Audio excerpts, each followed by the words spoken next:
السلام علیکم ورحمۃ اللہ وبرکاتہ۔ محترم ناظرین، آج ہمارے ساتھ ہیں حضرت مولانا سید حبیب اللہ مدنی صاحب۔ آپ جمعیت العلماء ضلع سہارنپور کے صدر ہیں اور مدرسہ حسین احمد مدنی کے ناظم ہیں۔ آج ہم حضرت سے جانیں گے کہ مدارس کے نظام تعلیم میں عصری تعلیم کی شمولیت کا طریقہ کار کیا ہے اور اس کی اہمیت کتنی ہے۔ حضرت، آپ کا استقبال ہے۔ میں پہلا سوال آپ سے یہ کروں گا کہ اس وقت مدارس میں دینی تعلیم کے نظام کے ساتھ ساتھ بعض جگہ پہ عصری تعلیم کی شمولیت کو دیکھا جا رہا ہے اور اس کو پسند کیا جا رہا ہے۔ آپ دینی اور عصری تعلیم کے امتزاج کو کیا سمجھتے ہیں اور آپ کا نظریہ اس کے تعلق سے کیا ہے؟ الحمد للہ رب العالمین والصلاة والسلام علی سید الانبیاء والمرسلین وعلی آلہ واصحابہ اجمعین۔ اللہ کا شکر ہے، کرم ہے، احسان ہے کہ پروردگار عالم نے محض اپنے ہی فضل و کرم سے دینی تعلیم کا ایک سلسلہ کو ہمارے اکابرین نے نئے انداز سے شروع کیا اور اس ملک میں رواج دیا۔ 1857 کے ایک انقلاب کے بعد جو ہمارے اکابرین نے ایک نئے نظام کو رواج دیا اور متعارف کرایا، اس وقت دینی تعلیم کے ساتھ ساتھ جن ضروری علوم کی ضرورت تھی اس کو نصاب میں داخل کیا اور مدارس کی تعلیم میں اس کو شامل کیا، جس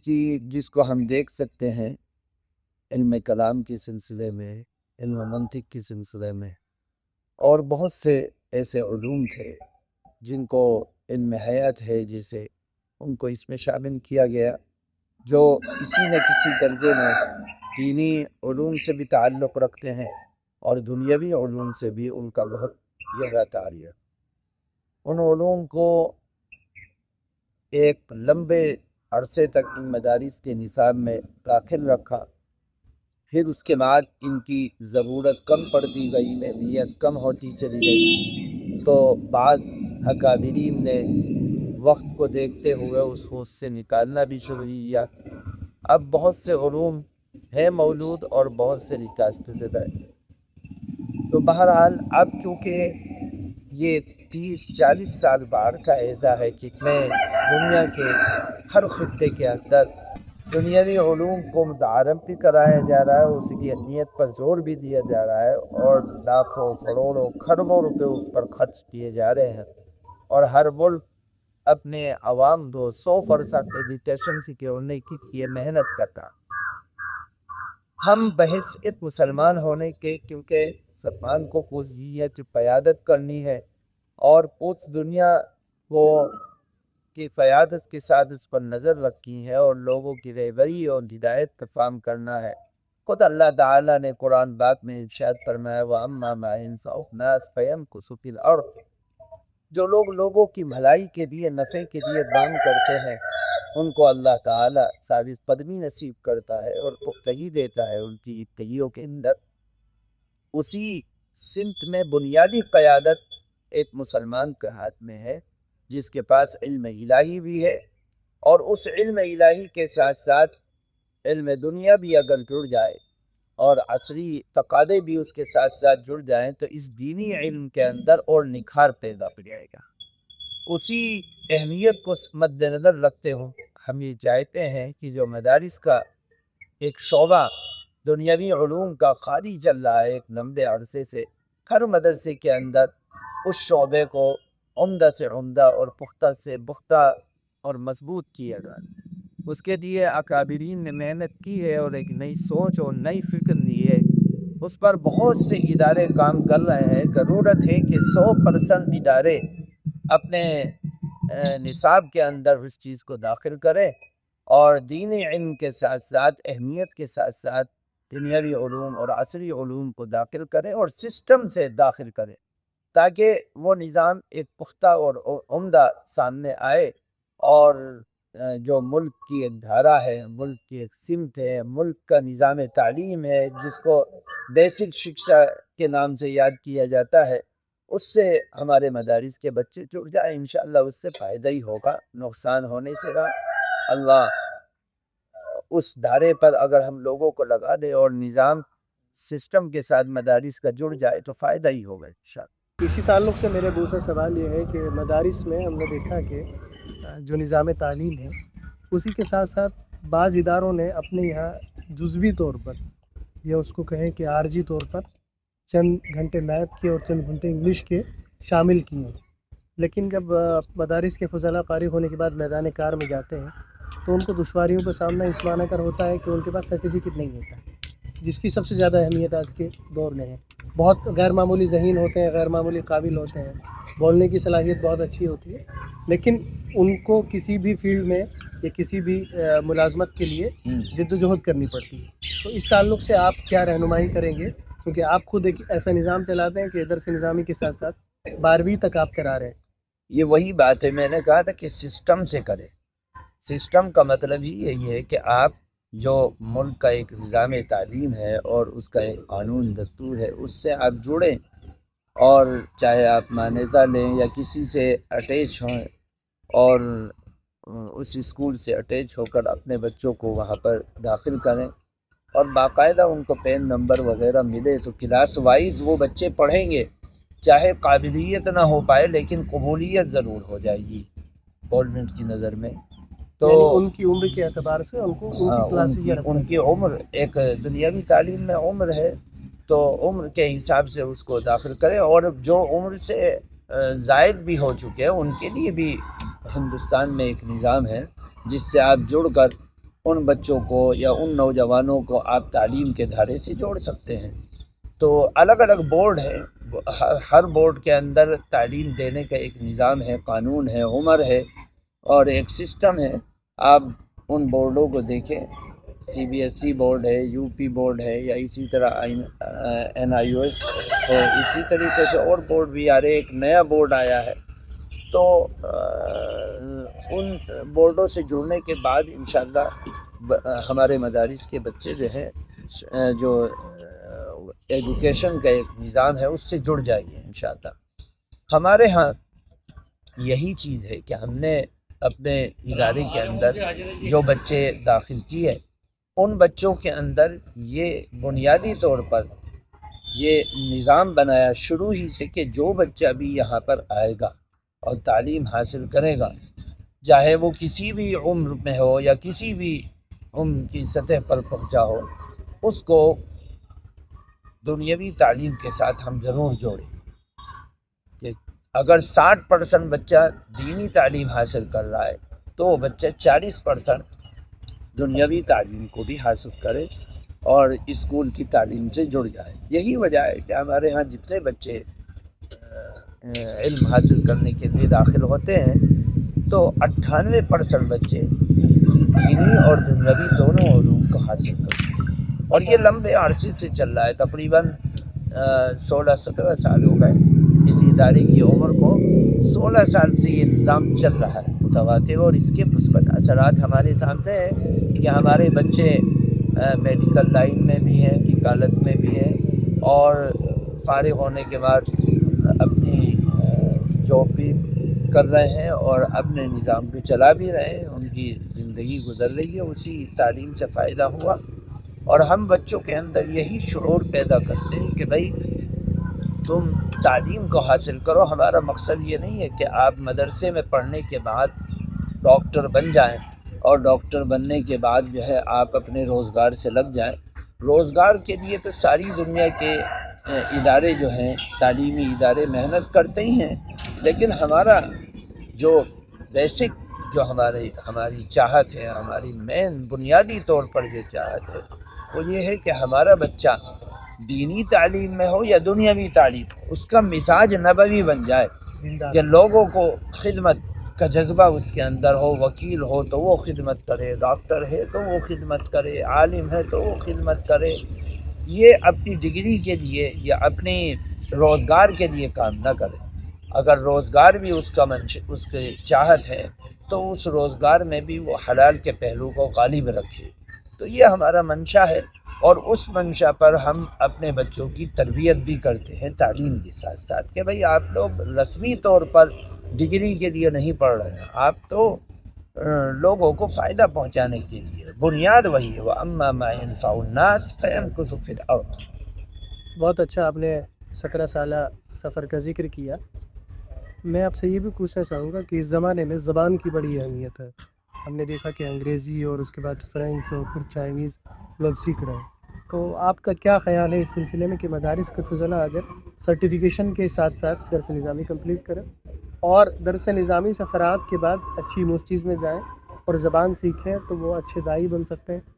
آپ اس سلسلے میں بہت کیا اچھا سوچتے ہے، ہیں اور آپ کا تجربہ کیا؟ یہ تو بنیادی چیز ہے۔ اسلام کو اللہ تعالیٰ نے ایک ایسا لیٹسٹ میسج بنا کر اتارا ہے جو لوگوں کی بھلائی کے لیے اترا ہے،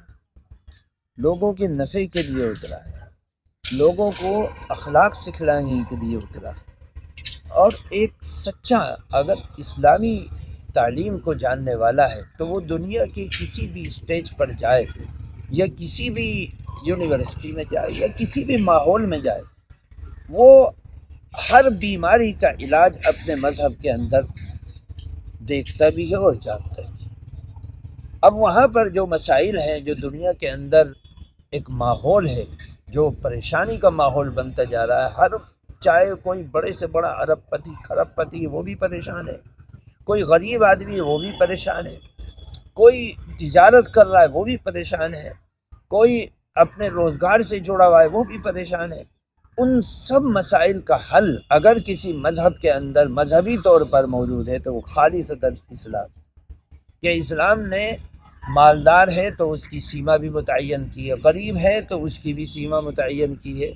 ہر آدمی کو اس کی سطح زندگی متعین کرنے والا مذہب صرف مذہب اسلام ہے۔ تو جو لوگ پریشان ہیں اپنی ایجوکیشن کے اندر یا اپنے روزگار کے اندر یا اپنے ماحول کے اندر یا اپنے خاندانی مسائل کے اندر یا سیاسی مسائل کے اندر، ان سب کے لیے حل اگر آپ دیکھیں گے تو صرف اور صرف مذہبی اعتبار سے مذہب اسلام کے اندر۔ اور ایک سچا مذہب اسلام کا جاننے والا جب وہ دنیاوی ماحول کے اندر دنیاوی لباس کو اپنا کر اور زبان کو اپنا کر جائے گا تو وہ لوگوں کی بھلائی کے لیے اپنے مذہب کی روشنی میں جب کام کرے گا تو لوگوں کے اندر اس کا ایک چاہت بڑھے گی اور لوگوں کو پتہ چلے گا کہ ہاں بھئی یہ بھی کوئی ایک چیز ہے۔ مثال کے طور پر ایک چھوٹا سا مسئلہ ہے کہ دنیا کے اندر جتنے لوگ ہیں اس وقت بنیادی طور پر ہر آدمی ٹینشن کی زد میں ہے، چاہے وہ کھرب پتی ہو یا غریب ہو۔ اب یہ ٹینشن کا علاج دنیا نے تو یہ دیکھ لیا کہ بھائی گولی کھاؤ اور وہ کر لو، لیکن اسلام مذہب اسلام کے اندر اس ٹینشن کا ایسا علاج ہے کہ جس علاج کو اپنانے والا غریب بھی اپنا سکتا ہے، امیر بھی اپنا سکتا ہے، ہر طبقے کا آدمی اپنا سکتا ہے، اور اپنا کر اپنے آپ کو غریب کو کہا گیا کہ بھائی قناعت کر، اس سے تیرا ٹینشن دور ہوگا، اور صبر کر، جو مصائب آ رہے ہیں ان پر صبر کر۔ صبر انسان کو ان سب مصیبتوں سے بچاتا ہے۔ اسی طرح مالدار کو بتایا گیا بھائی تو شکر ادا کر، تو شکر ادا کرے گا تو تجھے اس پر جو ہے قناعت ہے کہ اللہ تعالیٰ نوازے گا اس پہ۔ تو یہ بہت سی چیزیں ہیں جو اس مذہب کے طور پر آدمی کو مطمئن کرتی ہے۔ آدمی ایک ہی چیز پر مطمئن ہو سکتا ہے صرف جہاں پر خدا کا فیصلہ آ جائے۔ تو مذہب تو یہی کہتا ہے کہ بھئی اللہ کا فیصلہ اب یہ آ گیا، اب یہاں آپ رک جاؤ، اس سے آگے بڑھنے کی کوشش مت کرو۔ تو یہ چیزیں ہیں، ان چیزوں کو اپنانا چاہیے کہ جب ہمارا بچہ دینی تعلیم کے ساتھ ساتھ قرآنی علوم کے ساتھ ساتھ سنتی اخلاق کے ساتھ ساتھ جب یہ بچہ دنیاوی ماحول میں جاتا ہے زبانیں سیکھیں تو اس کے ذریعے سے اسلام کا تعارف پیش کرتا ہے، اللہ کی چاہت کو پیش کرتا ہے، انسان کے بنانے کے مقصد کو لوگوں کے سامنے پیش کرتا ہے، تو لوگوں کو فائدہ ہوتا ہے، اطمینان ہوتا ہے، لوگ سنتے ہیں، دیکھتے ہیں ہاں بھئی یہ بھی ہے۔ اور اسلام نے تو کوئی پہلو ایسا چھوڑا ہی نہیں باریک سے باریک جس پر رہبری نہ کی ہو، جس پر اسلام نے لوگوں کی رہنمائی نہ کی ہو۔ یہ تو اسلام کی خصوصیت ہے کہ اس میں زندگی کے ہر پہلو کی رہنمائی ہوتی ہے۔ اللہ رہنمائی کرواتا ہے، کبھی قرآن پاک سے، کبھی نبی پاک صلی اللہ علیہ وسلم کے اخلاق سے۔ تو اس لیے یہ ضروری ہے کہ ایک مذہبی بچہ دینی تعلیم کے ساتھ ساتھ دنیاوی تعلیم کو حاصل کر کے پوری دنیا کے اندر کام کرے، دین کا کام کرے۔ شیخ بہت اچھی گفتگو آپ نے کروائی۔ میں آخر میں یہ پوچھنا چاہوں گا آپ سے کہ اہل مدارس کے لیے آپ کے پاس کوئی ایسا لائے ہیں عمل یا کوئی ایسی پلاننگ جو لوگ اس سسٹم کو شروع کرنا چاہتے ہیں، آپ کے یہاں آئے اس کے لیے مکمل کوئی نظام، مکمل کوئی ضابطہ، تاکہ ان کو شروع کرنے کے بعد دشواریوں کا سامنا نہ ہو، اور اگر دشواریاں آتی ہیں تو یہاں سے رہنمائی تک ایک سلسلہ شروع ہو تاکہ وہ اس سے فائدہ اٹھا سکیں۔ دیکھیے، مدرسوں کا مین بنیادی مقصد مذہبی تعلیم ہے، اور لوگ جو معاونین ہیں تعاون اسی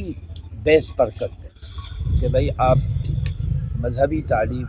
اور مذہبی اخلاق سے آشنا کریں گے بچوں کو، تو بنیاد آپ غالب درجے میں اس کو رکھیں۔ جو دنیاوی تعلیم ہے، اسکولی نظام ہے، اس کو آپ اس کے ساتھ ساتھ جوڑ کر لے کر چلیں گے تو آپ اپنے مقصد میں اور لوگوں کی سپنوں پر، خواب پر کھڑے اتریں گے۔ تو میں ایک تجرباتی دنیا میں ہر آدمی تجربہ کرتا ہے، تو ایک تجربہ ہمارا ہے، اور آپ اپنے طور پر بھی تجربہ کیجئے، اور لوگوں نے جو عملی طور پر اپنے بچے پیش کیے ہیں آپ ان کے تجربات سے فائدہ اٹھائیے۔ ہر مدرسے کے اندر لازمی طور پر ایجوکیشن، جو سرکاری بیسک شکشا جس کو کہا جاتا ہے، ایک نظام ہے، وہ تعلیم مانتی ہے۔ ہاں، سر تعلیم مانتی ہے سرکار، ایک سرکار اپنے مزاج کے حساب سے، ملک کا قانون اور دستور تو دینی تعلیم کو بھی تعلیم مانتا ہے، اور یہ بھی ایک تعلیم ہے، لیکن سرکار اور دنیا کے لوگ جو ہے یونیورسٹیوں سے جڑے ہوئے اور سیاست سے جڑے ہوئے جو لوگ تعلیم کو تعلیم مانتے ہیں اور ایک نظام بناتے ہیں، کروڑوں روپے اس پہ خرچ کرتے ہیں، سرکاری خزانہ اس کے اوپر لگتا ہے، ہر مدرسہ اپنے بچوں کو اس بیسک شکشا سے جوڑنے کے لیے جو ایک زندگی گزارنے کے لیے ضروری بنتا جا رہا ہے۔ آپ اسٹیشن پر جائیں، تعلیمی اداروں میں جائیں یا بازاروں میں جائیں، آپ کے لیے ایک ضرورت بن گیا ہے۔ اس ضرورت کو پورا کرنے کے لیے جس طرح آپ اپنی زندگی کو آگے ڈھکیلنے کے لیے جو ضروری چیزیں ہیں ان کو اپناتے ہیں، اسی طرح تعلیم کو اپنائیے، اور مدرسے کے اندر دینی تعلیم کے ساتھ ساتھ مربوط دنیاوی تعلیم کا نظام چالو ہونا چاہیے۔ ایک تجربہ ہمارے پاس ہے، جس کو تجربہ حاصل کرنا ہے وہ ہمارے پاس آئے، اور ایک سینکڑوں تجربے سینکڑوں ادارے والے کر رہے ہیں، اور الحمدللہ ایک بڑا ماحول بنتا جا رہا ہے کہ دینی تعلیمی اداروں کے اندر دنیاوی تعلیمی نظام کو چالو کیا جا رہا ہے، اور اس سے لوگ فائدہ حاصل کر رہے ہیں۔ تو میں تو سمجھتا ہوں کہ میرے اس جنگل کے اندر جو ادارہ ہے، اس ادارے کی جو کامیابی ہے، اس کامیابی کے اندر بنیادی طور پر جہاں دینی تعلیم کا دخل ہے وہاں دنیاوی تعلیم کا دخل ہے۔ لوگ یہ چاہتے ہیں کہ بھئی ہمارے طلباء بچے کا رجحان اس ادارے کی طرف اس لیے زیادہ ہے کہ یہاں دونوں تعلیم ایک ہی چھت کے نیچے دی جاتی ہے۔ چھت کے نیچے دونوں تعلیم ہے۔ آپ دیکھیے، بچہ ہنر سے جوڑنا چاہتا ہے تو کالج میں جائے، ITI کالج بیسڈ پروگرام بھی ہے جی، اور باقی بچہ میڈیکل لائن میں جانا چاہتا ہے تو اس کے لیے ہم راستے مہیا کرتے ہیں، بچہ قانون کی لائن میں اگر جانا چاہتا ہے اس کے لیے ہم راستے وہ کرتے ہیں، اور دیوبند کے اندر خود لاء کالج چل رہا ہے۔ تو یہ ساری چیزیں اسی صورت میں ہے کہ بچے کے سوچ کو اور ماں باپ کی سوچ کو دیکھ کر اسی حساب سے بچے کی لائن کو چوائس کیا جاتا ہے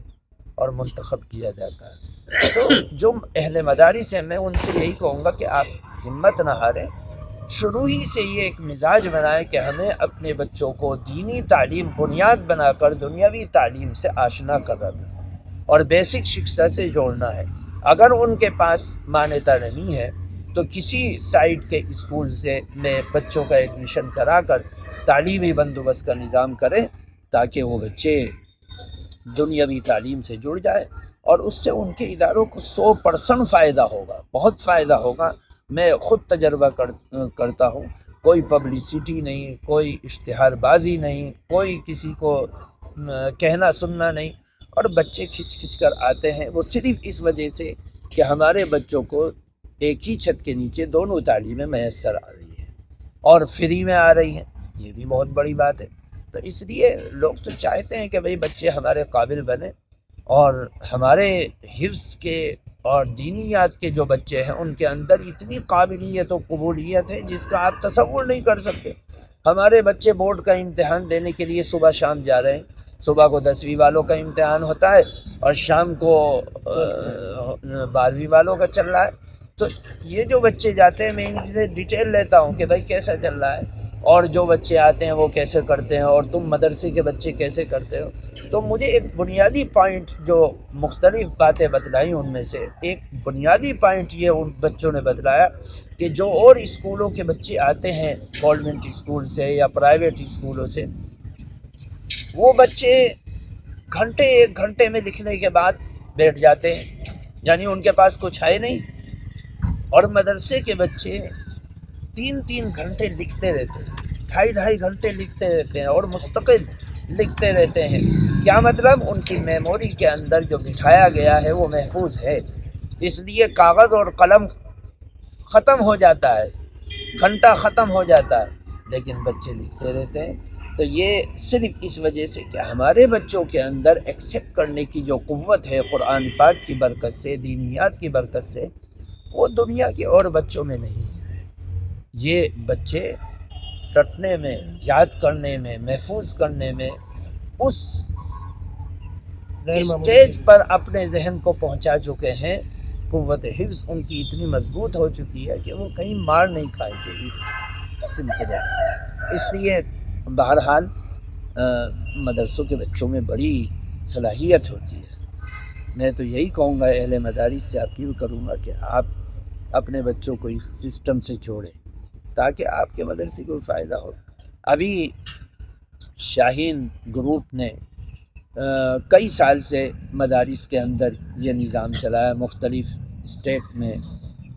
ہندوستان بھر میں سینکڑوں اداروں کو گود لے کر ان میں یہ نظام چلایا کہ حافظ طلباء کو لے کر آئے،